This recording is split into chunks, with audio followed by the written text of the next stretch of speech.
হিমালয়ের কোলে ছবির মতো সুন্দর দেশে এখন বিষাক্ত ধোঁয়ার গন্ধ। হিন্দু রাষ্ট্র থেকে ধর্মনিরপেক্ষ হওয়া নেপালে কেন নতুন করে ছড়ালো অশান্তি? ভারতের অভিন্ন হৃদয় বন্ধু নেপালে অশান্ত পরিস্থিতিতে সীমান্তে কেন লাল সতর্কতা জারি করতে হলো নয়াদিল্লিকে? আর সবথেকে বড় কথা, এই হিংসায় পশ্চিমবঙ্গের বিগত মমতা বন্দ্যোপাধ্যায় সরকারের কি কোনো ভূমিকা রয়েছে? গত কয়েকদিন ধরে সাম্প্রদায়িক হিংসার আগুনে জ্বলছে নেপাল বিহার সীমান্ত লাগোয়া একের পর এক জেলা।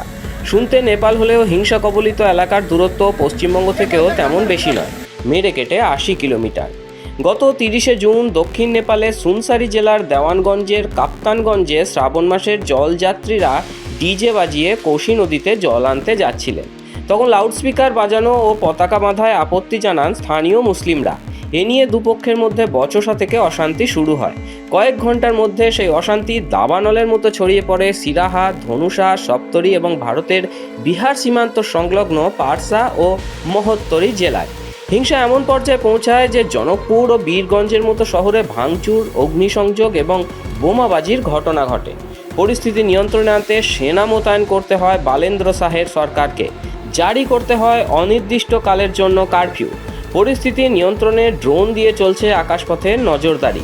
বিক্ষোভকারীদের স্পষ্ট দাবি, নেপাল থেকে অবৈধ বাংলাদেশি, পাকিস্তানি ও রোহিঙ্গাদের ফেরত পাঠাতে হবে। কিন্তু শান্ত নেপাল অশান্ত হলো কি করে?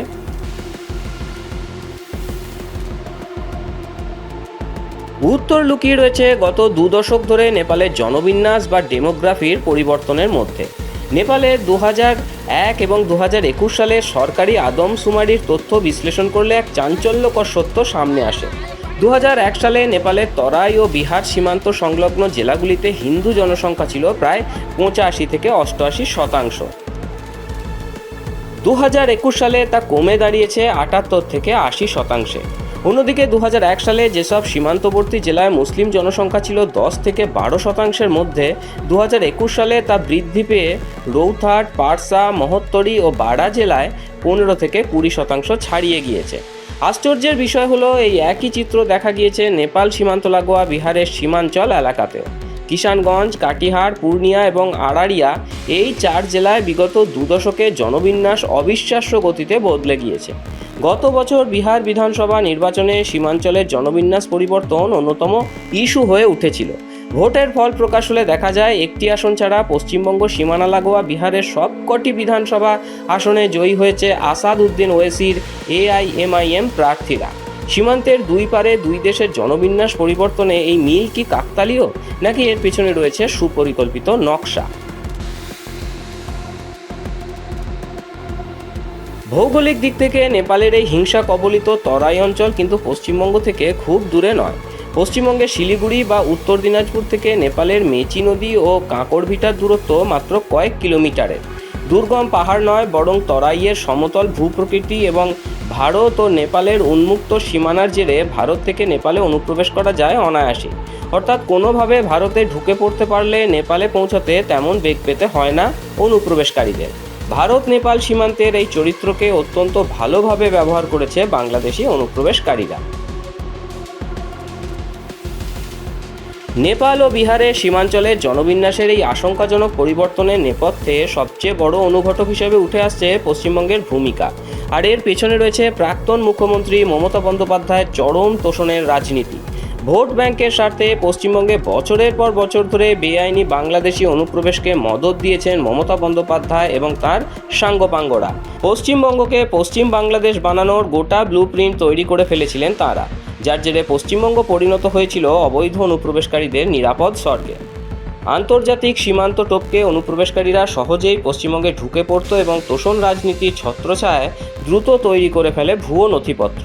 এরপর পশ্চিমবঙ্গকে কেবল স্থায়ী আস্তানা হিসেবেই নয়, বরং নেপাল ও বিহারে ছড়িয়ে পড়ার লঞ্চ প্যাড বা ট্রানজিট রুট হিসেবে ব্যবহার করছে তারা। একাধিক তদন্তে উঠে এসেছে সেই তথ্য। বিশেষ করে উত্তর দিনাজপুর ও মালদা সীমান্তের সঙ্গে বিহারের সীমাঞ্চলের যোগাযোগ খুব নিবিড়। বিহারের পশ্চিমবঙ্গ সীমান্ত লাগোয়া কাটিহার, আড়ারিয়া, কিষানগঞ্জ ও পূর্ণিয়া জেলাকে বোঝায়। স্বাধীনতার সময় কিষানগঞ্জ জেলার সঙ্গে বাংলাদেশের সরাসরি সীমান্ত ছিল। 1956 সালে কিষানগঞ্জ জেলার কিছু অংশ নিয়ে কেন্দ্রীয় সরকার দিনাজপুর জেলা গঠন করে তা পশ্চিমবঙ্গের অন্তর্ভুক্ত করে। ফলে একবার উত্তর দিনাজপুর বা মালদায় ঢুকে পড়তে পারলে নেপালে পৌঁছানো কোনো কঠিন কাজ নয়। শুধু পশ্চিমবঙ্গ সীমান্তই নয়, উত্তর পূর্ব ভারতের অন্যান্য রাজ্য যেমন আসাম বা ত্রিপুরা সীমান্ত দিয়ে যারা অনুপ্রবেশ করছে তাদের গন্তব্য ঘুরে ফিরে সেই পশ্চিমবঙ্গই। ভারতের ভৌগোলিক মানচিত্র অনুযায়ী উত্তর পূর্ব ভারত থেকে নেপালে পৌঁছানোর একমাত্র নিরাপদ ও সহজ পথ হল পশ্চিমবঙ্গের চিকেন স্নেক বা শিলিগুড়ি করিডর। অনুপ্রবেশকারীরা উত্তর পূর্ব দিক দিয়ে ভারতে অনুপ্রবেশ করার পর মমতা বন্দ্যোপাধ্যায় প্রশাসনের শিথিলতার সুযোগ নিয়ে চিকেন স্নেক দিয়ে ভারতের মূল ভূখণ্ডে ছড়িয়ে পড়েছে। দেশের বিভিন্ন রাজ্যে ধরা পড়া বাংলাদেশি ও রোহিঙ্গারা ধরা পড়ার পর একথা স্বীকার করেছে। কে বলতে পারে নেপালে অনুপ্রবেশকারীরাও সেই পথ ব্যবহার করেনি? অর্থাৎ নেপালের জনবিন্যাস ধ্বংসের এই নীল নকশা যোগসূত্রটি ঘুরে ফিরে এসে ঠেকছে পশ্চিমবঙ্গের বিগত মমতা প্রশাসনের চরম ব্যর্থতা এবং তোষণ কৌশলেই।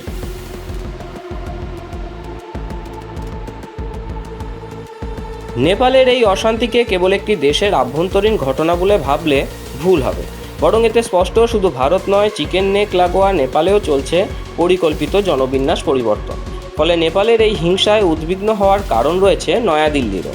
আপনার কি মনে হয় অনুপ্রবেশ রুখতে চিকেন স্নেক এলাকায় ভারত ও নেপালের সমন্বয় আরও বাড়ানো উচিত? ভারতের মোদী সরকার যেমন অনুপ্রবেশের বিরুদ্ধে জিরো টলারেন্স নীতি নিয়েছে, তেমনি কড়া পদক্ষেপ করা উচিত নেপালেরও। আপনার মতামত কমেন্টে জানান। ভিডিওটি ভালো লাগলে লাইক ও শেয়ার করে ছড়িয়ে দিন। সঙ্গে থাকতে সাবস্ক্রাইব করুন আমাদের চ্যানেলটি। ব্যুরো রিপোর্ট, মাধ্যম।